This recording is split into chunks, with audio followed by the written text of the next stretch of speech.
सतनाम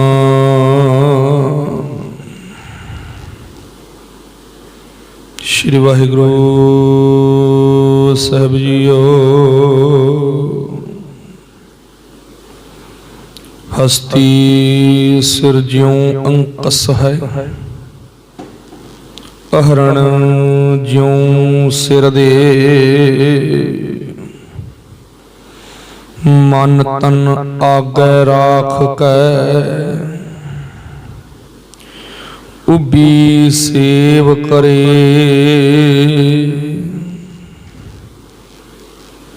यूं गुरमुख आप निवारिय, सब राज सृष्ट काले। नानक गुरमुख बुझिय, जा आपे नदर करे। चाकर लगे चाकरी, नाले गारबवाद। गल्लां करे कनेरियां, खसम न पाए साध। आप गवाए सेवा करे, तां किछ पाए मान। नानक जिसनों लगा, तिस मिलह लगा सो प्रवान। रे मन ए बिद जोग कमावो, सिंगी साच अकपट कंठला। ध्यान विभूत चढ़ावो, ताती गहूं आत्म बस कर की। पिछा नाम आधारं, बाजे परमतार तत हर को। उपजय राग रसारं, उगटै तान तरंग रंग अथ। ज्ञान गीत बंधानं, चक चक रहे देव दानव मुन। छक छक व्योम बवानं, आत्म उपदेश पीस संयम को। जाप सु अचपा जापै, सदा रहे कंचन सी काया। काल ना कबहूं व्यापै, सदा रहे कंचन सी काया। काल ना कबहूं व्यापै। वाहिगुरु दीन दुनिया दे वाली, जगत दे तारनहार सतगुरु। चबर छत्र तख्त दे मालक, हाजर नाजर प्रतख सतगुरु जी। शब्द गुरु धन धन साहिब श्री गुरु ग्रंथ साहिब जी महाराज। सच्चे पातशाह सतगुरां दी पावन हजूरी अंदर सुभाएमान। परम सत्कार योग गुरु रूप साध संगत जीओ। वड भागे आ जो बड़ी शरधा ते प्यार दे नाल गुरु दरबार दीयां हाजरियां भरदियां होइयां, सतगुरां दी पवित्र बाणी सरवण करदियां होइयां गुरु महाराज जी दी असीस प्राप्त कर रहे हैं। अमृत वेले दे दीवाना दे अंदर हाजिर हो करके आप जी ने इलाही बाणी दे जाप, सतगुरां दी पावन बाणी आसा जी की वार दे शब्द कीर्तन सरवण कीते ने। आओ एकाग्रता ते भावना दे नाल गुरु चरणां च जुड़ बैठ करके सतगुरां दी बाणी दी शब्द विचार नूं सरवण करदियां होइयां वडभागे बणीए। विचार दी आरंभता तो पहलां अपनी हाजरी नूं गुरु चरणां दे विच लवाउंदियां होइयां गुरु महाराज सच्चे पातशाह जी दी बख्शी हुई गुरु फतेह बुलंद करो। गज के आखो जी वाहिगुरु जी का खालसा, वाहिगुरु जी की फतेह। सतगुरु गुरु गरीब नवाज धन गुरु नानक देव महाराज सच्चे पातशाह जी दी वडहंस राग दे विच उचारी हुई पवित्र बाणी अलाहणियां दी बाणी दी विचार है आपां सरवण कर रहे हैं। दो छंतां दी विचार आपां सरवण कर चुके हैं। अज तीसरे छंत दी विचार दी आरंभता करनी है। अज दे जो पावन शब्द ने ਸਤਿਗੁਰਾਂ ਦੇ ਪਾਵਨ ਅੰਗ 570 ਤੇ ਸੁਭਾਏਮਾਨ ਹਨ। ਗੁਰਦੇਵ ਪਾਤਸ਼ਾਹ ਅੱਜ ਦੇ ਇਹਨਾਂ ਪਵਿੱਤਰ ਸ਼ਬਦਾਂ ਦੇ ਵਿੱਚ ਬਚਨ ਕਰਕੇ ਸਮਝਾਉਣਾ ਕਰਦੇ ਨੇ। ਵਡਹੰਸ ਮਹੱਲਾ ਪਹਿਲਾ ਦੱਖਣੀ। ਵਡਹੰਸ ਰਾਗ ਦੇ ਵਿੱਚ ਪਹਿਲੇ ਪਾਤਸ਼ਾਹ ਧੰਨ ਗੁਰੂ ਨਾਨਕ ਦੇਵ ਮਹਾਰਾਜ ਸੱਚੇ ਪਾਤਸ਼ਾਹ ਦੀ ਜੀ ਬਾਣੀ। ਸੱਚ ਸਰੰਦਾ ਸੱਚਾ ਜਾਣੀਐ, ਸੱਚੜਾ ਪਰਵਦਗਾਰੋ। ਜਿਨ ਆਪੀ ਨੈ ਆਪ ਸਾਜਿਆ, ਸੱਚੜਾ ਅਲਖ ਅਪਾਰੋ। ਹਜੂਰ ਪਾਤਸ਼ਾਹ ਕਹਿੰਦੇ ਜਾਣੀਏ ਦਾ ਭਾਵ ਹੈ ਨਿਸ਼ਚਾ ਕਰ ਲੈਣਾ, ਬੁੱਝਣਾ, ਸਮਝ ਲੈਣਾ। ਇਸ ਗੱਲ ਦਾ ਨਿਸ਼ਚਾ ਕਰਕੇ ਇਸ ਗੱਲ ਦੀ ਸਮਝ ਅੰਦਰ ਪੈਦਾ ਕਰ ਲਓ ਕਿ ਜਗਤ ਨੂੰ ਪੈਦਾ ਕਰਨ ਵਾਲਾ ਜਿਹੜਾ ਪਰਮਾਤਮਾ ਹੈ ਨਾ, ਉਹ ਸੱਚਾ। ਸੱਚੇ ਦਾ ਭਾਵ ਸਦਾ ਸਥਿਰ ਰਹਿਣ ਵਾਲਾ, ਅਬਿਨਾਸੀ ਹੈ। ਉਹਦਾ ਵਿਨਾਸ਼ ਨਹੀਂ ਹੋ ਸਕਦਾ। ਉਹ ਨਾ ਜੰਮਦਾ ਨਾ ਮਰਦਾ, ਲੇਕਿਨ ਫਿਰ ਵੀ ਸਾਰੀਆਂ ਜੂਨਾਂ ਦੇ ਵਿੱਚ ਉਹ ਇੱਕ ਰਸ ਵਰਤ ਰਿਹਾ। ਉਸ ਤੋਂ ਵੱਡੀ ਤਾਕਤ, ਉਸ ਤੋਂ ਵੱਡੀ ਸ਼ਕਤੀ ਇਸ ਪੂਰੀ ਕਾਇਨਾਤ ਦੇ ਵਿੱਚ ਹੋਰ ਕੋਈ ਨਹੀਂ। ਕਿਉਂ? ਕਿਉਂਕਿ ਸਾਰੀਆਂ ਸ਼ਕਤੀਆਂ ਨੂੰ ਪੈਦਾ ਕਰਨ ਵਾਲਾ ਸ਼ਕਤੀ ਪੁੰਜ ਉਹ ਆਪ ਹੈ। ਹਰ ਇੱਕ ਸ਼ਕਤੀ ਦੀ ਬੁਨਿਆਦ, ਹਰ ਇੱਕ ਸ਼ਕਤੀ ਦਾ ਆਧਾਰ ਉਹ ਆਪ ਹੈ। ਉਸ ਤੋਂ ਬਿਨਾਂ ਕੋਈ ਸ਼ਕਤੀ ਨਹੀਂ, ਉਸ ਤੋਂ ਵੱਡੀ ਕੋਈ ਤਾਕਤ ਨਹੀਂ। ਉਹ ਸਭ ਤੋਂ ਵੱਡੀ ਸੁਪਰੀਮ ਪਾਵਰ ਹੈ, ਸੁਪਰੀਮ એનર્ਜੀ ਕਹਿ ਲੋ, ਐਕਸਟ੍ਰੀਮਲੀ ਸੁਪਰੀਮ ਪਾਵਰ, ਜਿਸ ਤੋਂ ਵੱਡੀ ਹੋਰ ਕੋਈ ਤਾਕਤ ਨਹੀਂ ਹੋ ਸਕਦੀ। ਹਜੂਰ ਪਾਤਸ਼ਾਹ ਕਹਿੰਦੇ ਇਸ ਗੱਲ ਨੂੰ ਸਮਝ, ਇਸ ਗੱਲ ਦਾ ਨਿਸ਼ਚੈ ਕਰ। ਉਹ ਪਰਮਾਤਮਾ ਜਿਹਨੇ ਇਸ ਜਗਤ ਬਣਾਇਆ, ਜਿਹਨੇ ਇਸ ਜਗਤ ਦੀ ਰਚਨਾ ਕੀਤੀ ਹੈ, ਇਹ ਜਗਤ ਵਿਨਸ ਸਕਦਾ, ਲੇਕਿਨ ਉਹ ਪਰਮਾਤਮਾ ਜਿੱਦਾਂ ਦਾ ਸੀ ਉਦਾਂ ਦਾ ਹੈ ਤੇ ਉਦਾਂ ਦਾ ਹੀ ਰਹੇਗਾ। ਉਹ ਵਿਨਾਸ਼ ਦੇ ਵਿੱਚ ਨਹੀਂ ਆਉਂਦਾ, ਕਿਉਂਕਿ ਵਿਨਾਸ਼ ਤੇ ਨਿਰਮਾਣ ਕਰਨ ਵਾਲਾ ਵੀ ਉਹ ਆਪ ਹੀ ਹੈ। ਉਹ ਸਦਾ ਥਿਰ ਰਹਿਣ ਵਾਲਾ ਮਾਲਕ ਸਾਰੇ ਸ੍ਰਿਸ਼ਟੀ ਦੀ, ਕਾਇਨਾਤ ਦੇ ਜੀਵਾਂ ਦੀ ਪ੍ਰਤਪਾਲਣਾ ਕਰਦਾ ਹੈ। ਮਾਂ ਬਾਪ ਇਸ ਗੱਲ ਦਾ ਗਰਬ ਨਾ ਕਰਨ ਵੀ ਬੱਚਿਆਂ ਨੂੰ ਅਸੀਂ ਪਾਲ ਰਹੇ ਹਾਂ। ਬੱਚੇ ਜਵਾਨ ਹੋ ਜਾਣ ਤੇ ਮਾਂ ਬਾਪ ਬਜ਼ੁਰਗ ਹੋ ਜਾਣ, ਬੱਚੇ ਇਸ ਗੱਲ ਦਾ ਗਰਬ ਨਾ ਕਰ ਬੈਠਣ ਕਿ ਸਾਡੇ ਆਸਰੇ ਸਾਡੇ ਮਾਂ ਬਾਪ ਪਲਦੇ ਆ। ਸਰਬੱਤ ਨੂੰ ਪਾਲਣ ਵਾਲਾ ਉਹ ਪਰਮ ਪਿਤਾ ਪਰਮਾਤਮਾ ਹੈ। ਤੇ ਉਸ ਮਾਲਕ ਦੀ ਜੇ ਨਜ਼ਰ ਉਪੱਠੀ ਹੋ ਜਾਵੇ ਤੇ ਜਿੱਥੇ ਤਖਤ ਤੇ ਬੈਠਾ ਹੋਇਆ ਸੁਲਤਾਨ ਹੈ, ਜਿਹਦੇ ਕੋਲੇ ਸਾਰੀਆਂ ਸੁੱਖ ਸਹੂਲਤਾਂ ਹੁੰਦੀਆਂ, ਜਿਹਦੇ ਕੋਲੇ ਸੋਨੇ ਦੇ ਬਰਤਨਾਂ ਦੇ ਵਿੱਚ ਭੋਜਨ ਪਹੁੰਚਾਏ ਜਾਂਦੇ ਆ, ਉਸ ਤਖਤ ਤੇ ਬੈਠੇ ਹੋਏ ਸੁਲਤਾਨ ਨੂੰ ਵੀ ਉਹ ਘਾਹ ਖਾਣ ਦੇ ਲਈ ਮਜਬੂਰ ਕਰ ਦਿੰਦਾ ਹੈ। ਔਰੰਗਜ਼ੇਬ ਦਾ ਪਿਤਾ ਸ਼ਾਹਜਹਾਨ, ਜਿਹਨੂੰ ਉਹਨੇ ਗ੍ਰਿਫਤਾਰ ਕਰ ਲਿਆ ਸੀ, ਗ੍ਰਿਫਤਾਰ ਕਰਕੇ ਉਹਨੇ ਕੈਦ ਦੇ ਵਿੱਚ ਰੱਖਿਆ ਆਪਣੇ ਪਿਓ ਨੂੰ। ਤੇ ਜਦੋਂ ਉਹ ਪਿਓ ਕਈ ਦਿਨਾਂ ਦਾ ਭੁੱਖਾ, ਉਹਨੂੰ ਬੜੀ ਤਸੀਹੇ ਦਿੰਦਾ ਸੀ ਔਰੰਗਜ਼ੇਬ ਆਪਣੇ ਪਿਤਾ ਨੂੰ ਕੈਦ ਦੇ ਵਿੱਚ। ਤੇ ਕਈ ਦਿਨਾਂ ਤੱਕ ਉਹਨੇ ਭੁੱਖਾ ਰੱਖਣਾ ਤੇ ਬਿਲਕੁਲ ਸਿਰਫ ਜਿੰਦਾ ਰਹਿਣ ਜੋਗਾ ਅੰਨ ਪਾਣੀ ਉਹਨੂੰ ਦੇਣਾ। ਸ਼ਾਹਜਹਾਨ ਜਿਹੜਾ ਤਖਤ ਦਾ ਰਾਜਾ ਸੀ ਕਿਸੇ ਵਕਤ, ਲੇਕਿਨ ਅੱਜ ਮਾਲਕ ਦੀ ਨਜ਼ਰ ਉਪੱਠੀ ਹੋਈ ਹੈ ਤੇ ਉਹਦੇ ਪੁੱਤ ਦੇ ਹੱਥੋਂ ਹੀ ਉਹਨੂੰ ਕੈਦਖਾਨੇ ਦੇ ਵਿੱਚ ਮਾਲਕ ਨੇ ਸੁਟਵਾ ਦਿੱਤਾ। ਸ਼ਾਹਜਹਾਨ ਨੇ 4 ਜੰਗਾਂ ਧੰਨ ਗੁਰੂ ਹਰਗੋਬਿੰਦ ਸਾਹਿਬ ਸੱਚੇ ਪਾਤਸ਼ਾਹ ਜੀ ਦੇ ਨਾਲ ਲੜੀਆਂ ਤੇ ਚਾਰੇ ਦੀਆਂ ਚਾਰੇ ਉਹ ਹਾਰਿਆ ਬੜੀ ਬੁਰੀ ਤਰ੍ਹਾਂ। ਹੁਣ ਉਸ ਸ਼ਾਹਜਹਾਨ ਦੀ ਹਾਲਾਤ ਦੇਖੋ ਕੈਸੀ ਹੈ। ਜਿਸ ਸ਼ਾਹਜਹਾਨ ਦਾ ਪੂਰੇ ਮਹਾਂਦਵੀਪ ਦੇ ਉੱਤੇ ਰਾਜ ਸੀ, ਮੁਗਲੀਆ ਸਲਤਨਤ ਦਾ ਐਡਾ ਵੱਡਾ ਬਾਦਸ਼ਾਹ ਜਿਹਨੂੰ ਗਿਣਿਆ ਜਾਂਦਾ ਹੈ, ਆ ਤਾਜ ਮਹਿਲ ਬਣਾਉਣ ਵਾਲਾ, ਪਤਾ ਨਹੀਂ ਕਿੱਡੇ ਕਿੱਡੇ ਮਨਾਰੇ ਬਣਾਉਣ ਵਾਲਾ, ਜਿਹਦੇ ਬਣਾਏ ਹੋਏ ਅੱਜ ਵੀ ਮੌਜੂਦ ਹੈ ਯਾਦਗਾਰ ਦੇ ਰੂਪ ਦੇ ਵਿੱਚ। ਉਹ ਸ਼ਾਹਜਹਾਨ ਨੂੰ ਜਦੋਂ ਗ੍ਰਿਫਤਾਰ ਕਰਕੇ ਲੈ ਕੇ ਜਾਇਆ ਜਾ ਰਿਹਾ ਤੇ ਭੁੱਖ ਲੱਗੀ ਹੈ, ਭੁੱਖ ਬਰਦਾਸ਼ਤ ਨਹੀਂ ਹੋ ਰਹੀ ਤੇ ਨਮਾਜ਼ ਪੜ੍ਹਨ ਦਾ ਬਹਾਨਾ ਲਾਇਆ, ਕਹਿੰਦਾ ਮੈਂ ਨਮਾਜ਼ ਅਦਾ ਕਰਨੀ ਹੈ, ਰਸਤੇ ਦੇ ਵਿੱਚ ਰੁਕ ਗਿਆ। ਤੇ ਮੁਸਲਮਾਨੀ ਸ਼ਰੀਅਤ ਦੇ ਮੁਤਾਬਕ ਕਿਸੇ ਨੂੰ ਨਮਾਜ਼ ਪੜ੍ਹਨ ਤੋਂ ਨਹੀਂ ਰੋਕਿਆ ਜਾ ਸਕਦਾ। ਤੇ ਉਸੇ ਵਕਤ ਸਿਪਾਹੀਆਂ ਨੇ ਉਹਦੇ ਹੱਥ ਖੋਲ ਦਿੱਤੇ ਤੇ ਉੱਥੇ ਕੱਪੜਾ ਵਿਛਾ ਦਿੱਤਾ ਵੀ ਤੂੰ ਆਪਣੀ ਨਮਾਜ਼ ਅਦਾ ਕਰ ਲੈ।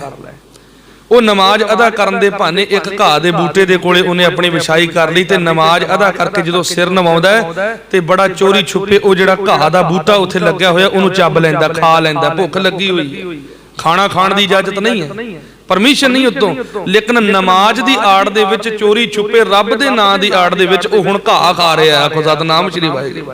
ਜਿਹੜਾ ਤਖਤ ਤੇ ਬੈਠਾ ਸੀ, ਜੇ ਮਾਲਕ ਦੀ ਨਜ਼ਰ ਉਪੱਠੀ ਹੋ ਜਾਵੇ ਤੇ ਤਖਤਾਂ ਦੇ ਬੈਠੇ ਸੁਲਤਾਨ ਵੀ ਘਾਹ ਖਾਣ ਦੇ ਲਈ ਮਜਬੂਰ ਕਰ ਦਿੰਦਾ। ਪਾਲਣ ਵਾਲਾ ਉਹ ਹੈ, कोट ब्रह्मांड को ठाकुर स्वामी सर्ब जियां का दाता रे। दाता केवल ते केवल ਅਸੀਂ ਦਾਤੇ ਨਾ ਬਣੀਏ, ਅਸੀਂ ਦਾਨੀ ਨਾ ਬਣੀਏ। ਕਹਿ ਦਿੰਦੇ ਨਾ ਆਪਾਂ ਕਿਸੇ ਦੇ ਨਾਮ ਦੇ ਅੱਗੇ ਟੈਗ ਲਾ ਦਿੰਦੇ ਵੀ ਬੜਾ ਦਾਨੀ ਪੁਰਸ਼ ਹੈ। ਅਸੀਂ ਦਾਨ ਦੇਣ ਵਾਲੇ ਕੌਣ ਹੁੰਨੇ ਆ? ਦਾਨ ਉਹ ਹੁੰਦਾ ਜਿਹੜਾ ਆਪਣੀ ਸਮਰੱਥਾ ਦੇ ਨਾਲ ਦਿੱਤਾ ਜਾਵੇ, ਕਿ ਸਾਡੇ ਅੰਦਰ ਕੋਈ ਸਮਰੱਥਾ ਹੈ, ਇਹ ਸਰੀਰ ਮਾਲਕ ਦਾ ਦਿੱਤਾ, ਇਹ ਸਾਹ ਰੱਬ ਸਾਨੂੰ ਦੇ ਰਿਹਾ, ਇਹ ਧਰਤੀ ਪ੍ਰਮਾਤਮਾ ਦੀ ਦਿੱਤੀ ਹੋਈ ਆ, ਇਹ ਅੱਖਾਂ ਕੰਨ ਨੱਕ ਇਹ ਸਭ ਕੁਝ ਰੱਬ ਨੇ ਦਿੱਤਾ, ਅੰਦਰ ਖੂਨ ਰੱਬ ਨੇ ਦਿੱਤਾ, ਹੱਡੀਆਂ ਰੱਬ ਨੇ ਦਿੱਤੀਆਂ। ਤੇ ਇਸ ਸਰੀਰ ਦੇ ਨਾਲ ਜੋ ਵੀ ਅਸੀਂ ਜੁੜਿਆ ਕਰਮ ਕਰ ਰਹੇ ਆ ਇਸ ਕੁਦਰਤ ਦੇ ਵਿੱਚ, ਚਾਹੇ ਅੰਨ ਉਗਾ ਲਓ, ਚਾਹੇ ਕੋਈ ਗੱਡੀਆਂ ਕਾਰਾਂ ਬਣਾ ਲਓ, ਚਾਹੇ ਕੋਠੀਆਂ ਬਣਾ ਲਓ, ਇਹ ਉਸੇ ਕੁਦਰਤ ਦੀ ਪੈਦਾਵਾਰ ਹੈ। ਅਸੀਂ ਕੀ ਖੱਟਿਆ ਇੱਥੇ ਆ ਕੇ? ਅਸੀਂ ਕੀ ਬਣਾਇਆ? ਅਸੀਂ ਕੌਣ ਹੁੰਨੇ ਆ ਕਿਸੇ ਨੂੰ ਇਹ ਬਣਾ ਕੇ ਦੇਣ ਵਾਲੇ? ਬਖਸ਼ਣ ਵਾਲਾ, ਦਾਨ ਦੇਣ ਵਾਲਾ ਕੇਵਲ ਤੇ ਕੇਵਲ ਪਰਮਾਤਮਾ ਹੈ। ਭਾਈ ਗੁਰਦਾਸ ਜੀ ਕਹਿੰਦੇ ਆ, ਤੋਸੋ ਨਾ ਨਾਥ ਅਨਾਥ ਨਾ ਮੋਹ ਸਰ, ਤੋਸੋ ਨਾ ਦਾਨੀ ਨਾ ਮੋਹ ਸੋ ਭਿਖਾਰੀ। ਤੇਰੇ ਵਰਗਾ ਨਾਥ ਕੋਈ ਨਹੀਂ ਤੇ ਮੇਰੇ ਵਰਗਾ ਅਨਾਥ ਕੋਈ ਨਹੀਂ ਹੋ ਸਕਦਾ। ਤੇਰੇ ਵਰਗਾ ਇਸ ਕੁਦਰਤ ਦੇ ਵਿੱਚ ਦਾਨੀ ਕੋਈ ਨਹੀਂ, ਦਾਤਾ ਕੋਈ ਨਹੀਂ, ਤੇ ਮੇਰੇ ਵਰਗਾ ਭਿਖਾਰੀ ਨਹੀਂ ਹੋ ਸਕਦਾ। ਮੈਂ ਤੇਰੇ ਦਰ ਤੋਂ ਮੰਗਣ ਵਾਲਾ। हम सर दीन दयाल न तुम सर अब पतियार क्या कीजै, बचनी तोर मोर मन मानै जन को पूर्ण दीजै। बाबा रविदास जी की बचन करते, किथे भी दिखाया भी मैं दाता या मैं दान करने वाला या मैं दुनिया नूं दे सकदा कुछ या किसी नूं देण दी ताकत रखदा? नहीं मालका, हम सर दीन, मेरे वर्गा दीन, मेरे वर्गा हीनड़ा कोई नहीं, गरीबड़ा कोई नहीं, मेरे वर्गा निर्धन कोई नहीं, दयाल ना तुम सर ते तेरे वर्गा दाता कोई दुनिया दे विच नहीं। आखो सतनाम श्री वाहिगुरू। तेरे वर्गा समर्थ दाता कोई दुनिया दे विच नहीं। क्यों? क्योंकि जो मांगे ठाकुर अपने ते सोई सोई देवे। जो तेरे दर तो मैं मंगा ते तेरे दर दे विच घाट नहीं कोई भी तू बख्श ना सकदा होवे। ये भरोसा है जी। ਤੇ ਜਿੱਥੇ ਇਹ ਭਾਵਨਾ ਹੋਵੇ ਵੀ ਕਈਆਂ ਦੀ ਵਿਚਾਰਧਾਰਾ ਹੁੰਦੀ ਨਾ, ਅਸੀਂ ਇੰਨਾ ਦਾਨ ਕੀਤਾ ਜੀ, ਅਸੀਂ ਗੁਰਦੁਆਰੇ ਨੂੰ ਇੰਨਾ ਪੈਸਾ ਲਾਇਆ ਜੀ, ਇੱਥੇ ਵੱਡੇ ਵੱਡੇ ਬੋਰਡਾਂ ਦੇ ਉੱਤੇ ਨਾਮ ਲਿਖਾਏ ਜਾਂਦੇ ਆ ਟੌਰ ਨਾਲ, ਵੀ ਸਾਡਾ ਕਿਤੇ ਨਾਮ ਨਾ ਢਕਿਆ ਰਹਿ ਜੇ। ਵੱਡੀਆਂ ਵੱਡੀਆਂ ਪਲੇਟਾਂ ਲਾਈਆਂ ਜਾਂਦੀਆਂ ਵੀ ਫਲਾਣੇ ਬੰਦੇ ਨੇ ਬੜਾ ਵੱਡਾ ਸਾਨ ਕਰ ਦਿੱਤਾ, ਵੀ 50,000 ਰੁਪਏ ਗੁਰਦੁਆਰੇ ਨੂੰ ਦੇ ਦਿੱਤਾ। ਉਹ 50,000 ਆਇਆ ਕਿੱਥੋਂ? ਆਖੋ ਸਤਨਾਮ। ਕਿੱਥੋਂ ਆਇਆ ਭਾਈ? ਆਪ ਪੈਦਾ ਕੀਤਾ। ਮਾਲਕ ਦੇ ਬਣਾਏ ਸਰੀਰ ਦੀ ਵਰਤੋਂ ਕਰਕੇ, ਉਹਦੀ ਕੁਦਰਤ ਦੇ ਵਿੱਚ ਕੰਮ ਕਰਕੇ ਤੁਸੀਂ 50,000 ਇਕੱਠਾ ਕਰਕੇ ਤੇ ਉਹਦੇ ਮਾਲਕ ਦੇ ਦਰ ਨੂੰ ਖਰੀਦਣ ਚੱਲਦੇ ਹੋ। ਇਹ ਵਿਖਾਵਾ ਕਿਉਂ? ਇਹ ਅਡੰਬਰ ਕਿਉਂ? ਭਾਈ ਸਾਲੋ ਜੀ ਹੋਏ ਆ ਧੰਨ ਗੁਰੂ ਰਾਮਦਾਸ ਮਹਾਰਾਜ ਜੀ ਦੇ ਵੇਲੇ, ਅੰਮ੍ਰਿਤਸਰ ਦੇ ਬਾਹਰ ਭਾਈ ਸਾਲੋ ਜੀ ਦਾ ਗੁਰੂ ਘਰ ਵੀ ਉਹਨਾਂ ਦੀ ਯਾਦਗਾਰੀ ਦੇ ਵਿੱਚ ਮੌਜੂਦ ਹੈ। ਭਰੋਸਾ ਦੇਖੋ ਕੈਸਾ ਹੋਣਾ ਚਾਹੀਦਾ ਹੈ। ਸਮਰੱਥ ਕੇਵਲ ਤੇ ਕੇਵਲ ਗੁਰੂ ਹੈ ਤੇ ਭਾਵਨਾ ਵਾਲਿਆਂ ਨੂੰ ਉਹ ਨਵਾਜ ਦਿੰਦਾ ਹੈ। ਤੇ ਜਿਹੜੇ ਭਾਵਨਾ ਤੋਂ ਸਖਣੇ ਨੇ ਉਹ ਆਪਣੇ ਜੀਵਨ ਦੇ ਜ਼ਿੰਮੇਵਾਰ ਆਪ ਹੁੰਦੇ ਆ। ਭਾਵਨਾ ਦੀਆਂ ਝੋਲੀਆਂ ਜਿਨ੍ਹਾਂ ਦੀਆਂ ਖੁੱਲੀਆਂ ਉਹ ਭਰ ਜਾਂਦੀਆਂ, ਤੇ ਜਿਹੜੇ ਆਪਣੇ ਭਾਵਨਾ ਤੇ ਸ਼ਰਧਾ ਦੀ ਝੋਲੀ ਨੂੰ, ਮੱਤ ਦੇ ਭਾਂਡੇ ਨੂੰ ਬੂਟੇ ਮਾਰ ਕੇ ਗੁਰੂ ਦੇ ਸਾਹਮਣੇ ਬੈਠੇ, ਉਹ ਖਾਲੀ ਰਹਿ ਜਾਂਦੇ ਆ। ਇਹ ਤਾਂ ਸਾਡੇ ਤੇ ਡਿਪੈਂਡ ਕਰਦਾ ਨਾ ਵੀ ਅਸੀਂ ਗੁਰੂ ਦੀ ਕਿਰਪਾ ਦੇ ਪਾਤਰ ਬਣਨਾ ਜਾਂ ਕਿਰਪਾ ਤੋਂ ਵਾਂਝੇ ਰਹਿ ਜਾਣ। ਬਰਸਾਤ ਹੋਈ ਬੜੀ ਤੇ ਧੰਨ ਗੁਰੂ ਰਾਮਦਾਸ ਮਹਾਰਾਜ ਜੀ ਦੇ ਲੰਗਰਾਂ ਦੇ ਵਿੱਚ ਬਾਲਣ ਦੀ ਦਿੱਕਤ ਆ ਗਈ, ਕਮੀ ਆ ਗਈ। ਬਾਲਣ ਜਿਹੜਾ ਗਿੱਲਾ ਹੋ ਗਿਆ ਲੰਗਰ ਬਣਾਉਣ ਵਾਲਾ, ਤੇ ਸੁੱਕਾ ਬਾਲਣ ਥੋੜਾ ਜਿਹਾ ਬਚਿਆ ਤੇ ਲੰਗਰ ਬਣਾਉਣ ਦੇ ਲਈ ਬਾਲਣ ਦੀ ਬੜੀ ਕਮੀ ਆ ਗਈ। ਤੇ ਸਿੱਖਾਂ ਨੇ ਗੁਰੂ ਮਹਾਰਾਜ ਜੀ ਦੇ ਕੋਲੇ ਖਬਰ ਇਹ ਪਹੁੰਚਾਈ ਆ। ਗੁਰੂ ਮਹਾਰਾਜ ਕਹਿੰਦੇ ਕੋਈ ਗੱਲ ਨਹੀਂ, ਪ੍ਰਮਾਤਮਾ ਤੇ ਭਰੋਸਾ ਰੱਖੋ, ਇਹ ਉਹਦਾ ਹੀ ਚਲਾਇਆ ਹੋਇਆ ਕਾਰ ਵਿਹਾਰ ਹੈ। ਜੇ ਬਾਲਣ ਦੀ ਕਮੀ ਆਈ ਹੈ ਤੇ ਪੂਰਤੀ ਵੀ ਆਪ ਹੀ ਕਰ ਦੇਗਾ। ਤੇ ਭਾਈ ਸਾਲੋ ਜਿਹੜਾ ਗੁਰੂ ਦਾ ਸਿੱਖ ਹੈ ਉਹ ਸਾਰੀ ਗੱਲ ਸੁਣ ਰਿਹਾ, ਤੇ ਉਹਨੇ ਜਾ ਕੇ ਗੱਡਾ ਚੁੱਕਿਆ ਤੇ ਸਾਰੇ ਅੰਮ੍ਰਿਤਸਰ ਸ਼ਹਿਰ ਦੇ ਵਿੱਚ ਢੰਡੋਰਾ ਪਿੱਟ ਦਿੱਤਾ। ਕਹਿੰਦਾ ਭਾਈ ਗੁਰੂ ਰਾਮਦਾਸ ਮਹਾਰਾਜ ਨੂੰ ਅੱਜ ਲੰਗਰਾਂ ਦੇ ਲਈ ਸੁੱਕੇ ਬਾਲਣ ਦੀ ਲੋੜ ਹੈ, ਤੇ ਜਿਹੜਾ ਆਪਣੇ ਘਰੋਂ ਇੱਕ ਪਾਥੀ ਸੁੱਕਾ ਬਾਲਣ ਦੇਗਾ ਉਹਦੇ ਘਰ ਇੱਕ ਪੁੱਤਰ ਗੁਰੂ ਰਾਮਦਾਸ ਮਹਾਰਾਜ ਦੇ ਘਰੋਂ ਪ੍ਰਾਪਤ ਹੋਏਗਾ। ਜਿਹੜਾ 2 ਦੇਗਾ ਉਹਨੂੰ 2 ਮਿਲਣਗੇ। ਆਖੋ ਸਤਨਾਮ ਸ਼੍ਰੀ ਵਾਹਿਗੁਰੂ। ਉਹ ਇਹ ਗੱਲ ਸਾਰੇ ਸ਼ਹਿਰ ਦੇ ਵਿੱਚ ਫੈਲਾ ਦਿੰਦਾ, ਤੇ ਲੋਕ ਸ਼ਰਧਾ ਵਾਲੇ, ਭਾਵਨਾ ਵਾਲੇ, ਜਿਹੜੇ ਸਤਿਗੁਰਾਂ ਤੇ ਵਿਸ਼ਵਾਸ ਭਰੋਸਾ ਰੱਖਦੇ ਸੀ, ਉਹਨਾਂ ਨੇ ਬਾਲਣਾ ਦੇ ਢੇਰ ਲਾ ਦਿੱਤੇ। ਧੰਨ ਗੁਰੂ ਰਾਮਦਾਸ ਮਹਾਰਾਜ ਸੱਚੇ ਪਾਤਸ਼ਾਹ ਲੰਗਰ ਦਾ ਦੌਰਾ ਕਰਨ ਦੇ ਲਈ ਆਏ ਆ, ਤੇ ਵੇਖਿਆ ਤੇ ਇੰਨਾ ਬਾਲਣ ਦਾ ਛੁੱਕੇ ਦਾ ਢੇਰ ਲੱਗਾ। ਵੇਖੇ ਗੁਰੂ ਰਾਮਦਾਸ ਮਹਾਰਾਜ ਬਚਨ ਕਰਨ ਲੱਗੇ ਵੀ ਤੁਸੀਂ ਤਾਂ ਕਹਿੰਦੇ ਸੀ ਬਾਲਣ ਹੀ ਨਹੀਂ, ਤੇ ਆਹ ਵੇਖੋ ਇਹ ਤਾਂ ਕਈ ਸਾਲਾਂ ਤੱਕ ਨਾ ਮੁੱਕਣ ਵਾਲਾ ਬਾਲਣ ਇੱਥੇ ਪਿਆ। ਇੰਨਾ ਬਾਲਣ ਕਿੱਥੋਂ ਆਇਆ? ਸਤਿਗੁਰੂ ਜਾਣੇ ਹੀ ਜਾਣ ਹਨ। ਖੇਡ ਵਰਤਾਉਣ ਵਾਲੇ ਵੀ ਆਪ ਹੀ ਹਨ, ਭਰੋਸੇ ਤੇ ਸਿਦਕ ਦੀ ਪਰਖ ਕਰਨ ਵਾਲੇ ਵੀ ਆਪ ਹੀ ਹਨ, ਤੇ ਭਰੋਸਾ ਬਖਸ਼ਣ ਵਾਲੇ ਵੀ ਉਹ ਆਪ ਹੀ ਹੈ। ਗੁਰੂ ਜਿਹਨੂੰ ਬਖਸ਼ੇ ਉਹਦੇ ਅੰਦਰ ਹੀ ਭਰੋਸਾ ਕਾਇਮ ਹੁੰਦਾ ਹੈ। ਜਿਹਨੂੰ ਗੁਰੂ ਬਖਸ਼ੇ ਨਾ ਉਹਦੇ ਅੰਦਰ ਭਰੋਸਾ ਵੀ ਨਹੀਂ ਬਣਦਾ, ਤੇ ਭਰੋਸੇ ਦੀ ਪਰਖ ਵੀ ਫਿਰ ਉਹ ਆਪ ਹੀ ਕਰਦਾ ਹੈ। ਇਸ ਪ੍ਰੀਖਿਆ ਦੇ ਵਿੱਚ ਸਫਲ ਵੀ ਉਹ ਆਪ ਹੀ ਕਰਾਉਂਦਾ ਹੈ। ਉਹ ਕਹਿੰਦੇ ਮਹਾਰਾਜ ਇਹ ਬਾਲਣ ਆਇਆ ਨਹੀਂ, ਲਿਆਂਦਾ ਗਿਆ। ਕਹਿੰਦੇ ਕਿਹਨੇ ਲਿਆਂਦਾ? ਕਹਿੰਦੇ ਭਾਈ ਸਾਲੋ ਨੇ। ਕਹਿੰਦੇ ਮਹਾਰਾਜ ਤੁਹਾਡੇ ਨਾਮ ਦੇ ਉੱਤੇ ਇਹ ਗੱਲ ਭਾਈ ਸਾਲੋ ਸਾਰੇ ਸ਼ਹਿਰ ਦੇ ਵਿੱਚ ਕਹਿ ਆਇਆ ਵੀ ਜਿਹੜਾ ਇੱਕ ਪਾਥੀ ਦਊਗਾ ਗੁਰੂ ਰਾਮਦਾਸ ਮਹਾਰਾਜ ਨੂੰ ਇੱਕ ਪੁੱਤ ਦੇਣਗੇ, ਜਿਹੜਾ ਦੋ ਦਊਗਾ ਉਹਨੂੰ ਦੋ। ਇਦਾਂ ਦੀ ਗੱਲਾਂ ਕਹਿ ਕੇ ਬਾਲਣ ਇਕੱਠਾ ਕਰਕੇ ਲਿਆਇਆ। ਗੁਰੂ ਸਾਹਿਬ ਕਹਿੰਦੇ ਬੁਲਾਓ ਭਾਈ ਸਾਲੋ ਨੂੰ। ਗੁਰੂ ਮਹਾਰਾਜ ਕਹਿਣ ਲੱਗੇ ਸਾਲੋ ਕੀ ਗੱਲ ਭਾਈ, ਤੂੰ ਸਾਡੇ ਨਾਮ ਤੇ ਲੋਕਾਂ ਨੂੰ ਇਹ ਬਚਨ ਕਰ ਆਇਆ, ਤੂੰ ਇੱਕ ਵਾਰੀ ਵੀ ਸੋਚਿਆ ਵਿਚਾਰਿਆ, ਜਰਾ ਭਰ ਵੀ ਰੱਤੀ ਭਰ ਬੈਠ ਕੇ ਸੋਚਿਆ ਵੀ ਤੂੰ ਲੋਕਾਂ ਨੂੰ ਕਹਿ ਆਇਆ ਵੀ ਇੱਕ ਪਾਥੀ ਦਓਗੇ ਤੇ ਇੱਕ ਪੁੱਤਰ ਤੁਹਾਡੇ ਹੋ ਜਾਏਗਾ, ਤੂੰ ਇਹ ਗੱਲ ਕਹਿਣ ਤੋਂ ਪਹਿਲਾਂ ਸੋਚਿਆ ਕਿਉਂ ਨਹੀਂ? ਤੇ ਭਾਈ ਸਾਲੋ ਨੇ ਪਤਾ ਕੀ ਜਵਾਬ ਦਿੱਤਾ? ਦੇਖੋ ਭਰੋਸਾ ਜਿਨ੍ਹਾਂ ਦੇ ਅੰਦਰ ਹੁੰਦਾ। ਕਹਿੰਦਾ ਮਹਾਰਾਜ ਧੰਨ ਗੁਰੂ ਰਾਮਦਾਸ ਸੱਚਾ ਪਾਤਸ਼ਾਹ, ਮੈਂ ਸੋਚਦਾ ਤਾਂ ਜੇ ਤੇਰੇ ਘਰ ਪੁੱਤਾਂ ਦੀ ਕੋਈ ਕਮੀ ਹੋਵੇ। ਆਖੋ ਸਤਿਨਾਮ ਸ਼੍ਰੀ ਵਾਹਿਗੁਰੂ। ਸਾਚੇ ਸਾਹਿਬਾ ਕਿਆ ਨਹੀਂ ਕਰ ਤੇਰਾ, ਘਰ ਤਾਂ ਤੇਰਾ ਸਭ ਕੁਝ ਹੈ, ਜਿਸ ਦੇ ਸੋ ਪਾਵੇ ਸਦਾ ਸਿਫਤ ਸਲਾਹ ਤੇਰੀ ਨਾਮ ਮਨ ਵਸਾਵੇ, ਨਾਮ ਜਿਨ ਕੈ ਮਨ ਵਸਿਆ ਵਾਜੇ ਸ਼ਬਦ ਕਨੇਰੇ, ਕਹੇ ਨਾਨਕ ਸੱਚੇ ਸਾਹਿਬ ਕਿਆ ਨਹੀਂ ਕਰ ਤੇਰੇ ਮਾਲਕਾ। ਠੀਕ ਹੈ ਮੈਂ ਸੋਚਦਾ, ਲੇਕਿਨ ਮੈਂ ਸੋਚਦਾ ਤਾਂ ਵੀ ਜੇ ਤੂੰ ਪੁੱਤ ਦੇਣ ਦੇ ਲਈ ਸਮਰੱਥ ਨਾ ਹੋਵੇਂ, ਕਿਹੜੀ ਦਾਤ ਹੈ ਜਿਹੜੀ ਤੇਰੇ ਘਰੋਂ ਨਹੀਂ ਪ੍ਰਾਪਤ ਹੋ ਸਕਦੀ? ਤੂੰ ਸਮਰੱਥ ਵੱਡਾ, ਮੇਰੀ ਮਤ ਥੋੜੀ ਰਾਮ। ਹਾਂ ਤੂੰ ਸਮਰੱਥ ਹੈ, ਤੂੰ ਬੇਅੰਤ ਤਾਕਤ ਦਾ ਮਾਲਕ ਹੈ, ਬੜੀ ਵੱਡੀ ਮਤ ਵਾਲਾ ਹੈ। ਮੈਂ ਤਾਂ ਇੱਕ ਨਮਾਣਾ ਜਿਹਾ ਕੀੜਾ, ਮੈਂ ਤਾਂ ਛੋਟੀ ਅਕਲ ਵਾਲਾ, ਬੇਅਕਲਾ ਜਿਹਾ ਜਵਾਕ ਹੈ, ਤੇਰਾ ਬਾਲਕ ਹੈ, ਤੇਰਾ ਬੱਚਾ। ਬੇਸ਼ੱਕ ਇਹਨੂੰ ਮੇਰੀ ਭੁੱਲ ਸਮਝ, ਬੇਸ਼ੱਕ ਇਹਨੂੰ ਮੇਰਾ ਗੁਨਾਹ ਸਮਝ। ਹਾਂ ਮੈਂ ਜ਼ਰੂਰ ਕਹਿ ਕੇ ਆਇਆ ਵੀ ਜਿਹੜਾ ਇੱਕ ਪਾਥੀ ਦਊਗਾ ਉਹਨੂੰ ਗੁਰੂ ਰਾਮਦਾਸ ਮਹਾਰਾਜ ਇੱਕ ਪੁੱਤ ਦੇਣਗੇ, ਜਿਹੜਾ ਦੋ ਦਊਗਾ ਉਹਨੂੰ ਦੋ ਮਿਲਣਗੇ, ਜਿਹੜਾ ਜਿੰਨਾ ਬਾਲਣ ਦਊਗਾ ਉਹਨੇ ਪੁੱਤਰਾਂ ਦੀ ਦਾਤ ਗੁਰੂ ਰਾਮਦਾਸ ਮਹਾਰਾਜ ਦੇ ਘਰੋਂ ਪ੍ਰਾਪਤ ਕਰੇਗਾ। ਲੇਕਿਨ ਇਹ ਗੱਲ ਕਹਿਣ ਦੀ ਤਾਕਤ ਮੇਰੇ ਅੰਦਰ ਆਈ ਤੇਰੇ ਭਰੋਸੇ ਕਰਕੇ। ਆਖੋ ਸਤਿਨਾਮ ਸ਼੍ਰੀ ਵਾਹਿਗੁਰੂ। ਤੇਰੇ ਭਰੋਸੇ ਪਿਆਰੇ ਮੈਂ ਲਾਡ ਲਡਾਇਆ, ਭੂਲੇ ਚੁਕੇ ਬਾਰ ਤੂੰ ਅਰ ਪਿਤਾ ਮਾਇਆ। ਹੁਣ ਤੇਰੇ ਭਰੋਸੇ ਦੇ ਬਲ ਉੱਤੇ ਮੈਂ ਇਹ ਬਚਨ ਲੋਕਾਂ ਨੂੰ ਦੇ ਆਇਆ। ਮੈਂ ਚਾਹੇ ਭੁੱਲ ਕੀਤੀ ਹੈ, ਚਾਹੇ ਗੁਨਾਹ ਕੀਤਾ ਹੈ, ਤੇ ਮੇਰੀ ਇਸ ਭੁੱਲ ਨੂੰ ਬਖਸ਼ਣ ਵਾਲਾ ਵੀ ਤੂੰ ਤੇ ਮੇਰੇ ਬਚਨਾਂ ਨੂੰ ਸੱਚਾ ਕਰਨ ਵਾਲਾ ਵੀ ਤੂੰ। ਆਖੋ ਸਤਿਨਾਮ ਸ਼੍ਰੀ ਵਾਹਿਗੁਰੂ। ਸਿੱਖ ਦਾ ਭਰੋਸਾ ਵੇਖ ਕੇ ਗੁਰੂ ਰਾਮਦਾਸ ਮਹਾਰਾਜ ਜੀ ਨੇ ਗਲ ਨਾਲ ਲਾ ਲਿਆ ਤੇ ਸਤਿਗੁਰਾਂ ਨੇ ਅਸੀਸ ਬਖਸ਼ੀ। ਭਾਈ ਸਾਲੋ ਤੇਰੇ ਭਰੋਸੇ ਤੇ ਸਿਦਕ ਨੂੰ ਫਲ ਲੱਗੇਗਾ। ਜੋ ਤੂੰ ਬਚਨ ਗੁਰੂ ਕੇ ਲੰਗਰਾਂ ਦੇ ਲਈ ਸੰਗਤ ਨੂੰ ਦੇ ਕੇ ਆਇਆ, ਤੇਰੇ ਸਾਰੇ ਬਚਨ ਪੂਰਨ ਹੋਣਗੇ। ਧੰਨ ਗੁਰੂ ਰਾਮਦਾਸ ਸੱਚੇ ਪਾਤਸ਼ਾਹ ਦੀ ਕਿਰਪਾ ਦੇ ਨਾਲ ਭਾਈ ਸਾਲੋ ਜੀ ਦੇ ਕੀਤੇ ਹੋਏ ਬਚਨ ਜੋ ਸੰਗਤ ਨੂੰ ਕਰਕੇ ਆਏ ਸਨ, ਸਤਿਗੁਰਾਂ ਦੀ ਕਿਰਪਾ ਦੇ ਨਾਲ ਉਹਨਾਂ ਬਚਨਾਂ ਨੂੰ ਫਲ ਲੱਗਾ ਤੇ ਉਹਨਾਂ ਸਾਰੀਆਂ ਸੰਗਤਾਂ ਦੇ ਘਰ ਪੁੱਤਰਾਂ ਦੀ ਪ੍ਰਾਪਤੀ ਹੋਈ। ਤੇ ਅੱਜ ਵੀ ਉਹ ਭਾਈ ਸਾਲੋ ਜੀ ਦਾ ਗੁਰੂ ਘਰ ਉੱਥੇ ਮੌਜੂਦ ਹੈ ਜਿੱਥੇ ਸੰਗਤਾਂ ਅਸੀਸ ਪ੍ਰਾਪਤ ਕਰਦੀਆਂ ਤੇ ਪੁੱਤਰਾਂ ਦੀ ਦਾਤ ਪ੍ਰਾਪਤ ਕਰਦੀਆਂ, ਅੰਮ੍ਰਿਤਸਰ ਸਾਹਿਬ ਦੇ ਵਿੱਚ। ਸੋ ਗੱਲ ਇੱਥੇ ਭਰੋਸਾ ਜਿਹੜਾ ਉਹ ਕੁਦਰਤ ਦੇ ਨਿਯਮ ਬਦਲਵਾ ਦਿੰਦਾ ਪਰਮਾਤਮਾ ਦੇ ਘਰ ਤੋਂ। ਉਹਦੇ ਘਰ ਦੇ ਵਿੱਚ ਕਿਸੇ ਤਰ੍ਹਾਂ ਦੀ ਕੋਈ ਕਮੀ ਨਹੀਂ। ਸਮਰੱਥ ਦਾਤਾ ਉਹ ਹੈ। ਅਸੀਂ ਦਾਤੇ ਨਹੀਂ ਬਣ ਸਕਦੇ, ਅਸੀਂ ਦਾਨੀ ਨਹੀਂ ਹੋ ਸਕਦੇ। ਅਸੀਂ ਕੇਵਲ ਤੇ ਕੇਵਲ ਮੰਗਤੇ ਤੇ ਭਿਖਾਰੀ ਆ, ਜਿਹੜੇ ਮਾਲਕ ਦੇ ਦਰ ਤੋਂ ਮੰਗ ਕੇ ਖਾਣ ਵਾਲੇ ਆ। ਅਸੀਂ ਦਾਤੇ ਨਾ ਬਣ ਕੇ ਆਈਏ, ਇੱਥੇ ਮੰਗਤੇ ਬਣ ਕੇ ਆਈਏ। ਜੇ ਮੰਗਤੇ ਬਣ ਕੇ ਆਉਂਗੇ ਤੇ ਗੁਰੂ ਨਵਾਜ ਦਿੰਦਾ ਜੀ, ਗੁਰੂ ਝੋਲੀਆਂ ਭਰ ਦਿੰਦਾ। ਸਤਿਗੁਰੂ ਬਚਨ ਕਰਦੇ ਨੇ, ਸੱਚ ਸਰੰਦਾ ਸੱਚਾ ਜਾਣੀਐ, ਸੱਚੜਾ ਪਰਵਦਗਾਰੋ।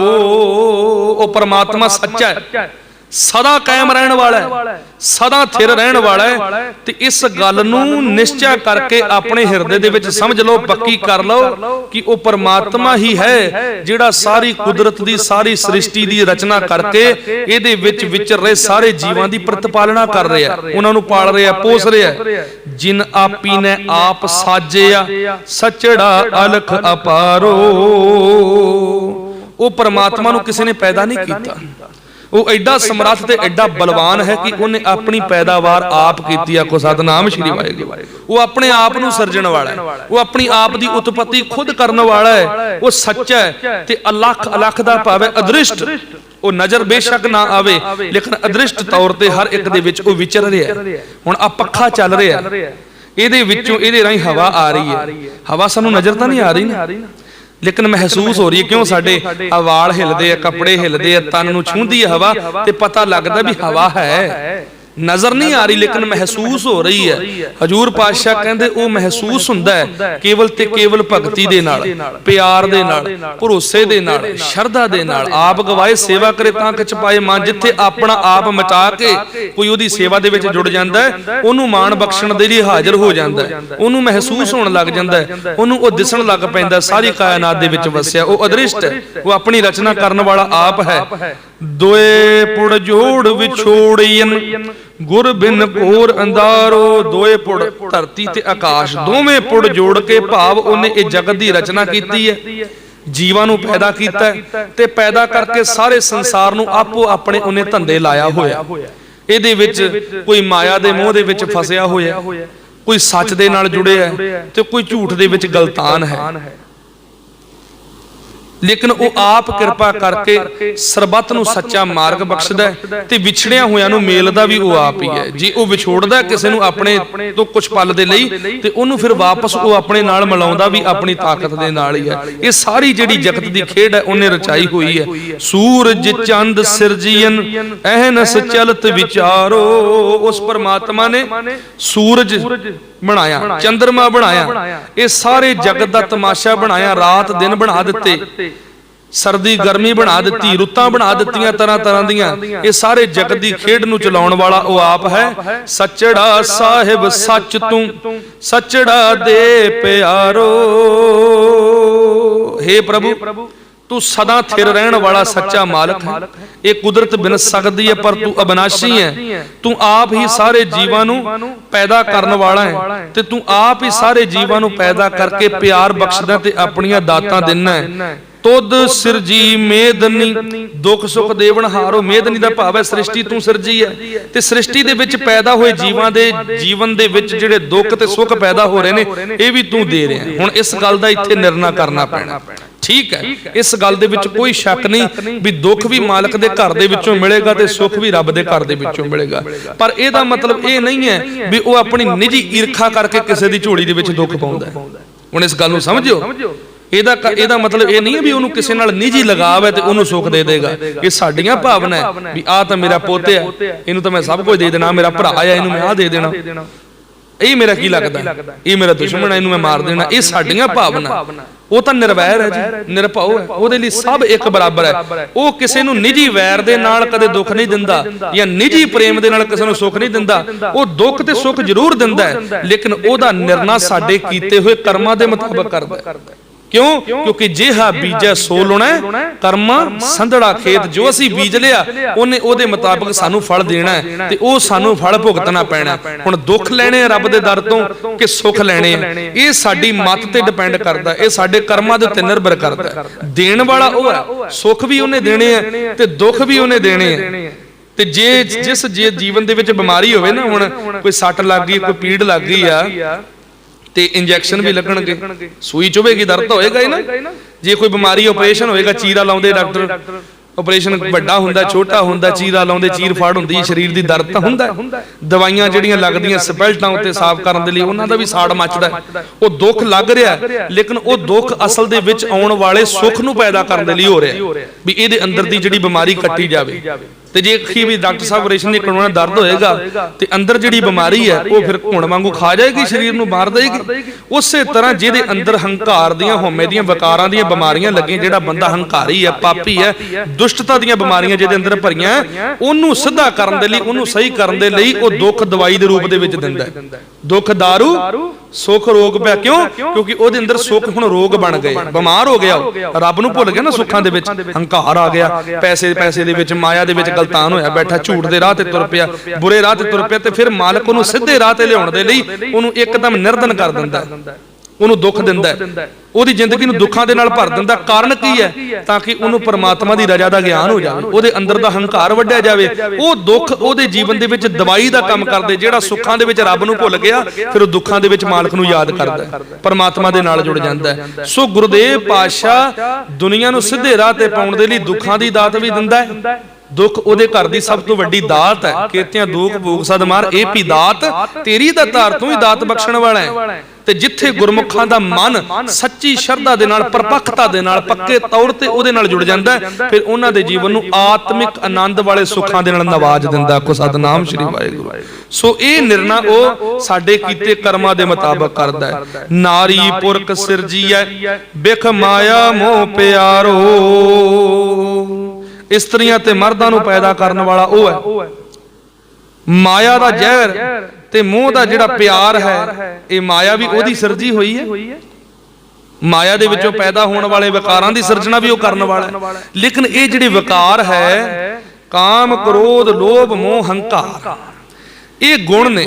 ਲੇਕਿਨ ਅਵਗੁਣ ਕਦੋਂ ਬਣਦੇ ਨੇ? ਜਦੋਂ ਕਿਸੇ ਦੇ ਅੰਦਰ ਇਹ ਲਿਮਟ ਕ੍ਰਾਸ ਕਰ ਜਾਣ। ਜਿਹੜਾ ਕ੍ਰੋਧ ਹੈ ਇਹ ਅਵਗੁਣ ਨਹੀਂ ਹੈ, ਇਹ ਗੁਣ ਹੈ। ਲੇਕਿਨ ਕ੍ਰੋਧ ਜਦੋਂ ਆਪਣੀ ਸੀਮਾ ਲੰਘ ਜਾਵੇ ਉਦੋਂ ਉਹ ਅਵਗੁਣ ਬਣ ਜਾਂਦਾ ਹੈ। ਹੁਣ ਸਮੁੰਦਰ ਹੈ, 75% ਹਿੱਸੇ ਦੇ ਵਿੱਚ ਪਾਣੀ ਹੈ ਧਰਤੀ ਦੇ, ਤੇ ਉਹ ਸਮੁੰਦਰ ਦੇ ਵਿੱਚ ਕੱਢੀ ਤਾਕਤ। ਸਮੁੰਦਰ ਚਾਹੀਦਾ, ਹੁਣ ਸਮੁੰਦਰ ਸੁੱਕ ਜੇ ਤੇ ਸ੍ਰਿਸ਼ਟੀ ਦਾ ਕੀ ਬਣੇਗਾ? ਸਮੁੰਦਰ ਦੀ ਲੋੜ ਹੈ। ਉਸ ਅਥਾਹ ਸਮੁੰਦਰ ਮਾਲਕ ਨੇ ਰਚਿਆ, ਲੇਕਿਨ ਉਹ ਸਮੁੰਦਰ ਜਦੋਂ ਆਪਣੇ ਦਾਇਰੇ ਤੋਂ ਬਾਹਰ ਆ ਜਾਂਦਾ, ਉਫਾਨ ਦੇ ਵਿੱਚ ਆ ਜੇ ਤੇ ਉਹ ਵਿਨਾਸ਼ਕਾਰੀ ਬਣ ਜਾਂਦਾ। ਉਸੇ ਤਰ੍ਹਾਂ ਬੰਦੇ ਦੇ ਅੰਦਰ ਕ੍ਰੋਧ ਵੀ ਚਾਹੀਦਾ, ਕਾਮ ਵੀ ਚਾਹੀਦਾ। ਇਹ ਸ੍ਰਿਸ਼ਟੀ ਦੇ ਨਿਯਮ ਨੇ, ਇਹਨਾਂ ਦੇ ਨਾਲ ਹੀ ਸਾਰਾ ਸੰਸਾਰ ਤੁਰ ਰਿਹਾ। ਅੰਦਰ ਮੋਹ ਵੀ ਹੈ, ਮੋਹ ਦੇ ਵਿੱਚੋਂ ਹੀ ਪਿਆਰ ਪੈਦਾ ਹੁੰਦਾ ਨਾ। ਸੋ ਇਹ ਸਾਰੀਆਂ ਚੀਜ਼ਾਂ ਜਿੰਨਾ ਚਿਰ ਕੰਟਰੋਲ ਦੇ ਵਿੱਚ ਨੇ, ਜਿੰਨਾ ਚਿਰ ਅਸੀਂ ਇਹਨਾਂ ਨੂੰ ਕੰਟਰੋਲ ਕਰ ਰਹੇ ਹਾਂ, ਮਨੁੱਖ ਦਾ ਜੀਵਨ ਸੁਹੇਲਾ ਹੈ। ਲੇਕਿਨ ਜਦੋਂ ਇਹੀ ਚੀਜ਼ਾਂ ਮਤ ਦੇ ਉੱਤੇ ਹਾਵੀ ਹੋ ਜਾਣ, ਜਿੱਥੇ ਕ੍ਰੋਧ ਨੂੰ ਅਸੀਂ ਨਿਯੰਤਰਣ ਕਰਨਾ ਸੀ, ਉਹ ਕ੍ਰੋਧ ਸਾਨੂੰ ਕੰਟਰੋਲ ਕਰਨ ਲੱਗ ਜਾਵੇ, ਉਹ ਵਿਕਾਰ ਬਣ ਜਾਂਦਾ। ਬੰਦੇ ਦੀ ਬੁੱਧੀ ਭ੍ਰਿਸ਼ਟ ਹੋ ਜਾਂਦੀ ਹੈ ਮਤ ਤੋਂ। ਜਦੋਂ ਲਿਮਟ ਤੋਂ ਬਾਹਰ ਹੋ ਗਿਆ ਕ੍ਰੋਧ, ਤੇ ਫਿਰ ਉਹ ਬਹੁਤ ਕੁਝ ਕਰੇਗਾ, ਨੁਕਸਾਨ ਕਰੇਗਾ, ਆਪਣੇ ਆਪ ਨੂੰ ਮਾਰੇਗਾ, ਘਰ ਵਾਲੀ ਨੂੰ ਮਾਰੇਗਾ, ਪਰਿਵਾਰ ਨੂੰ ਮਾਰੇਗਾ। ਉਹ ਆਪਣੇ ਹੱਥੀ ਆਪਣੀ ਜੜ ਪੁੱਟਣੀ ਸ਼ੁਰੂ ਕਰ ਦਿੰਦਾ ਹੈ। ਇਹ ਮਾਲਕ ਦੇ ਸਿਰਜੇ ਹੋਏ ਗੁਣ ਨੇ, ਲੇਕਿਨ ਗੁਣ ਉਹਨਾਂ ਚਿਰ ਨੇ ਜਿੰਨਾ ਚਿਰ ਇਹ ਆਪਣੇ ਨਿੱਜੀ ਦਾਇਰੇ ਦੇ ਵਿੱਚ ਨੇ। ਜਦੋਂ ਦਾਇਰੇ ਤੋਂ ਬਾਹਰ ਹੋਣ ਲੱਗ ਜਾਣ, ਅਤੀ ਕਹਿੰਦੇ ਹਰ ਚੀਜ਼ ਦੀ ਮਾੜੀ। ਰੋਟੀ ਭੋਜਨ ਜਿਹੜਾ ਸਾਨੂੰ ਜੀਵਨ ਦਿੰਦਾ ਨਾ, ਉਹੀ ਭੋਜਨ ਸਾਡੇ ਜੀਵਨ ਦਾ ਅੰਤ ਵੀ ਕਰ ਸਕਦਾ ਹੈ। ਜੇ ਰੋਟੀ ਲਿਮਟ ਦੇ ਨਾਲ ਖਾਵਾਂਗੇ, ਜਿੰਨੀ ਭੁੱਖ ਉਨੀ ਖਾਵਾਂਗੇ ਤੇ ਜੀਵਨ ਮਿਲ ਰਿਹਾ। ਤੇ ਜੇ ਹੱਦੋਂ ਹੀ ਜ਼ਿਆਦਾ ਕਿਸੇ ਪ੍ਰਾਣੀ ਨੂੰ ਇੱਕੇ ਦਿਨ ਦੇ ਵਿੱਚ 1000 ਰੋਟੀਆਂ ਉਹਦੇ ਧੱਕੇ ਨਾਲ ਮੂੰਹ ਦੇ ਵਿੱਚ ਪਾ ਦਈਏ ਤੇ ਕੀ ਬਣੇਗਾ? ਮਰ ਜਾਏਗਾ, ਖਤਮ ਹੋ ਜਾਏਗਾ। ਜਿਨ੍ਹਾਂ ਰੋਟੀਆਂ ਨੇ ਜੀਵਨ ਦੇਣਾ ਉਹੀ ਉਹਨੂੰ। ਜਿਹੜਾ ਪਾਣੀ ਸਾਨੂੰ ਜੀਵਨ ਦੇ ਰਿਹਾ, ਉਹ ਪਾਣੀ ਸਾਡੀ ਮੌਤ ਦਾ ਕਾਰਨ ਵੀ ਬਣ ਸਕਦਾ। ਸੋ ਹਜ਼ੂਰ ਪਾਤਸ਼ਾਹ ਕਹਿੰਦੇ ਜਿੰਨਾ ਚਿਰ ਇਹ ਵਿਕਾਰ ਹੱਥ ਦੇ ਵਿੱਚ ਨੇ, ਰਚਣ ਵਾਲਾ ਤੂੰ ਹੈ। ਮਾਇਆ ਨੂੰ ਤੂੰ ਰਚਿਆ, ਮੋਹ ਨੂੰ ਤੂੰ ਰਚਿਆ, ਕ੍ਰੋਧ ਨੂੰ ਤੂੰ ਰਚਿਆ, ਕਾਮ ਨੂੰ ਵੀ ਤੂੰ ਪੈਦਾ ਕੀਤਾ।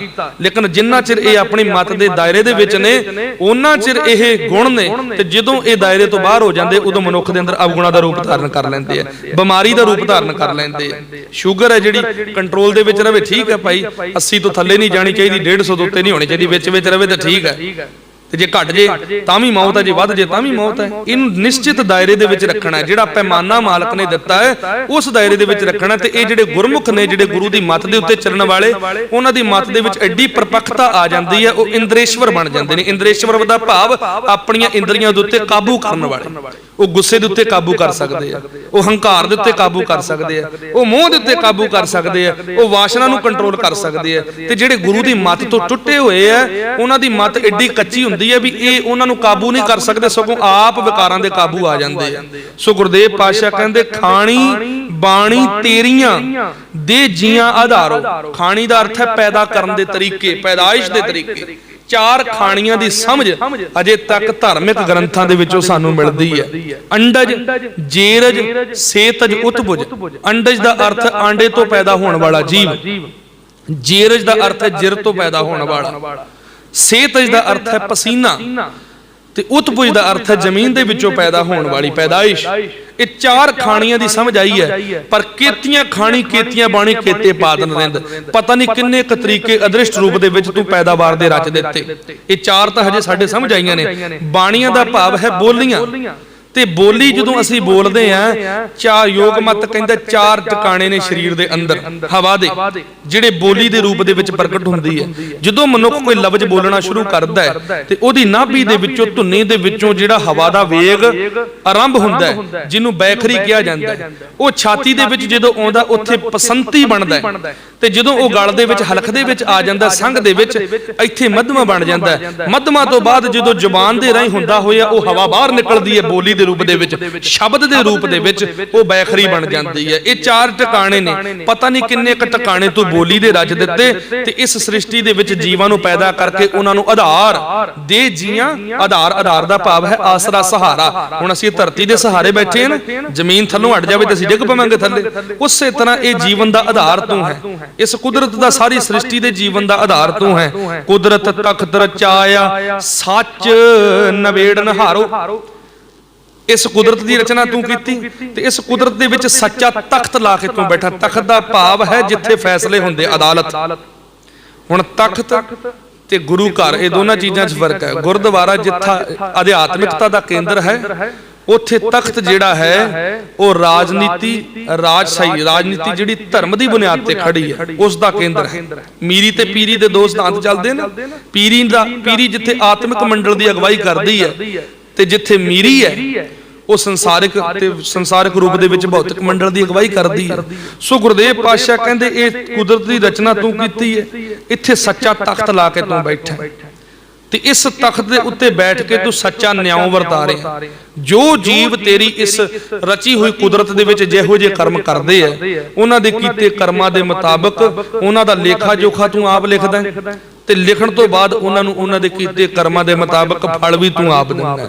ਸੋ ਉਹੋ ਜਿਹਾ ਫਲ ਉਹ ਪ੍ਰਾਪਤ ਕਰ ਲੈਂਦੇ। ਨੀਤਾਂ ਨੂੰ ਮੁਰਾਦਾਂ ਜਿਹਨੂੰ ਕਹਿ ਦਿੰਦੇ ਆ, ਜਿਹੋ ਜੀ ਨੀਤ ਲੈ ਕੇ ਤੇਰੀ ਕੁਦਰਤ ਦੇ ਵਿੱਚ ਮਨੁੱਖ ਵਿਚਰਦੇ ਆ ਉਹੋ ਜਿਹੇ ਫਲ ਦੀ ਪ੍ਰਾਪਤੀ ਉਹ ਤੇਰੇ ਘਰ ਦੇ ਵਿੱਚੋਂ ਕਰ ਲੈਂਦੇ ਆ। ਤੂੰ ਸੱਚਾ ਨਿਆਂ ਕਰਨ ਵਾਲਾ ਹੈ। ਤੇਰੇ ਘਰ ਦੇ ਵਿੱਚ ਕਦੇ ਅਨਿਆਂ ਨਹੀਂ। ਤੇਰੇ ਘਰ ਦੇ ਵਿੱਚ ਕੇਵਲ ਤੇ ਕੇਵਲ ਸੱਚ ਦੇ ਨਿਬੇੜੇ ਹੁੰਦੇ ਆ।